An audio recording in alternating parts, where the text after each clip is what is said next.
Alô galera, Vascanários aqui, Marcelo falando. Quem me acompanha aí percebeu que eu soltei vídeos falando da matéria hoje que está bombando, né? Do tema que está bombando na internet hoje aí, notadamente youtubers, jornalismo tradicional, né? Mídia tradicional e etc. Que a possibilidade, a viabilidade da retomada das ações, né?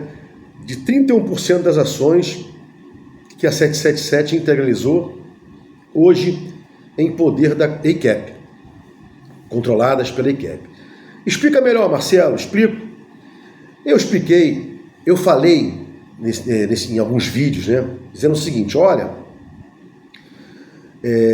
a 777 descumpriu várias cláusulas contratuais, e desse descumprimento de várias cláusulas contratuais, e de mais de um contrato, que são vários contratos assinados entre as partes, entre a 777/ACAP e o CRVG, quais são as repercussões disso? Indenização, compensação financeira, perda dos 31% integralizados e a impossibilidade de aportar 39% para chegar a ter 70%, como queria a 777. Então é simples assim, né? A matéria hoje aí está tomando conta do pessoal da internet, né? Eu já vinha falando isso aí já tem um tempo. Quem me acompanha aqui, né? Ou então aí dá uma olhadinha lá no histórico. Todo canal tem histórico de vídeos, dá uma olhadinha aí, né? Uma semana mais ou menos, 10 dias, eu venho falando sobre isso, né? O grande problema do Vasco, da retomada desses 31% integralizados, de recebimento de indenização financeira, compensação financeira, a perda da possibilidade da ACAP hoje, né, que controla a 777, aportar valores para integralizar mais 39% para chegar aos 70%, é a questão da asfixia, o tempo que o Vasco não tem. O Vasco não tem tempo para ficar litigando, né, na Câmara de Arbitragem, porque ele quer vender. Então hoje, o Vasco está com dificuldade. O Pedrinho, quando assumiu o Vasco, o que ele queria? Perdão, o Pedrinho, quando assumiu o controle acionário da Vasco SAF, quando retirou o controle acionário da 777, o que ele queria? Ele queria vender, né? Tinha Crefisa em mente, a gente sabe que deu errado. O torcedor do Palmeiras reclamou, peraí, como é que você vai estar aqui, Leila, aqui como presidente, né? E vai comprar o Vasco? Que história é essa aí? Vai ser, mesmo que fosse investidora, nem dono, mesmo que não fosse dona, haveria um conflito de interesses. Então ela deu para trás e o Pedrinho ficou agora sem ter o que fazer. Por quê? Porque tentou colocar a Crefisa rápida no lugar. Depois que tirou a 777 do controle acionário, ela rapou todos os dinheiros da empresa, né, da Vasco SAF. Quem não lembra lá do oficial de justiça correndo atrás de documentação para fazer perícia e tal, perícia contábil, perícia grafotécnica, quem não lembra disso, né? Aquela correria, né? Então, o problema do Vasco hoje é essa asfixia. Essa arbitragem, essa Câmara de Arbitragem pode demorar aí 2 anos, 2 anos e meio, né? E aí o Vasco não tem tempo para isso, porque o Pedrinho, ele se estruturou para pagar as dívidas. Não é uma reestruturação mesmo para o Vasco voltar a ser do associativo, né? Não, vamos voltar a ser do associativo, espera lá a resolução, a gente vai ganhar, vamos retomar aqui os 100%, né? Os 31% que foram integralizados, os 39% vão voltar para Vasco SAF, blá blá blá, tal, vão voltar para o associativo. O Pedrinho não quer isso, o Pedrinho quer vender. E hoje, até mesmo um comprador, que seria dono, né? Que o Pedrinho que é um dono, não quer investidor, há dificuldade. Já falei aqui que há a possibilidade total de que possa vender a 77, perdão, a Vasco SAF hoje, né? É só o comprador novo pegar o dizer do Vasco, olha, não quero optar pela preferência, chega lá na Lindenhall, quando posso fazer uma composição aqui, você tem ações bloqueadas da 777 lá, da Vasco SAF, eu quero ter acesso àquelas ações lá, quanto que você quer aqui e tal, não sei o que e tal, compõe com a Lindenhall, o processo é extinto, esse 31% pela composição passa a ser do novo comprador, vai-se à Câmara de Arbitragem, se faz um acordo, se desiste da ação do agravo de instrumento, porque não vai perder o objeto, ele, como comprador, ele vai ter o controle acionário, e todo mundo vai ser feliz. O grande problema é a demanda disso aí vai ocasionar. que o Vasco, a partir de março, tem que pagar a recuperação judicial, né, que os pagamentos vão começar a ser exigíveis, né, vai ter que pagar as questões tributárias e as despesas correntes, não tem jeito.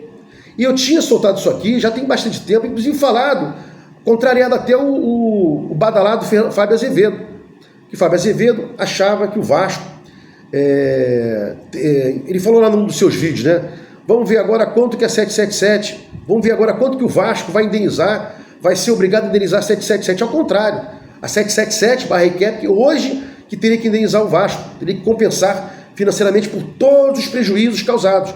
E mais, essa matéria aí que saiu dos 18%, né? 777 só cumpriu 18% das obrigações pactuadas nos contratos entre ela, 777 e Vasco, blá blá blá. Primeiro de tudo é saber o seguinte: esse contrato tem confidencialidade.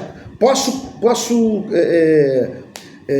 aceitar 100% que a matéria do GE está certa? Eles tiveram acesso à íntegra do contrato? É isso mesmo? Blá blá blá. Não tem erro, porque como eu falei, num contrato, né, você coloca lá obrigações para ambas as partes, bota repercussão jurídica dos descumprimentos. Seja uma obrigação de fazer, seja uma obrigação de pagar. Esses descumprimentos de não fazer e de não pagar geram multas, compensações financeiras. Então, o que você quiser colocar lá. Então, o Vasco, eu não sei também a previsão lá, qual o período, qual a data máxima que a 777 tinha que fazer isso, tinha que fazer aquilo. Por exemplo, um exemplo simples aqui, né? A gente reclama que a 777 não atacou a dívida, né? Que é abater o valor devido, não só ficar pagando juros e correção monetária, né? Que é pagamento de dívida. Qual o prazo que a 777 tinha para fazer isso, né? Ela tinha 1 ano, 2 anos para pagar só a dívida, no terceiro ano ia atacar a dívida, a gente não sabe. Então, a matéria do GE sai assim: 18% das obrigações não foram cumpridas. Elas eram exigíveis, essas obrigações, tinha prazo para serem cumpridas, mas de qualquer maneira, estou muito confiante, muito tranquilo com relação a isso, que a Câmara de Arbitragem vai dar ganho de causa ao Vasco, o Vasco vai ser indenizado, a 777 vai perder os 31% e vai perder a possibilidade de aportar 39%, e o Vasco mantendo-se com controle acionário, mantendo o controle acionário e retomando aí 100% das ações para ela, né? Porque hoje só tem 31, repito aqui, vai voltar para ela pelos descumprimentos, 39% serão impedidos de quem quer que seja fazer os aportes, e aí a gente tem essa questão aí, mas peraí, vamos lá com calma, tem uma questão muito emblemática aqui, né? Ninguém fala sobre isso. O Vasco pode ter a retomada desses 31% das ações da 777 por descumprimento. O Vasco pode reaver na Câmara de Arbitragem esses 31% aqui por descumprimentos contratuais. Câmara de Arbitragem, olha, dou aqui o perdimento dos 31% por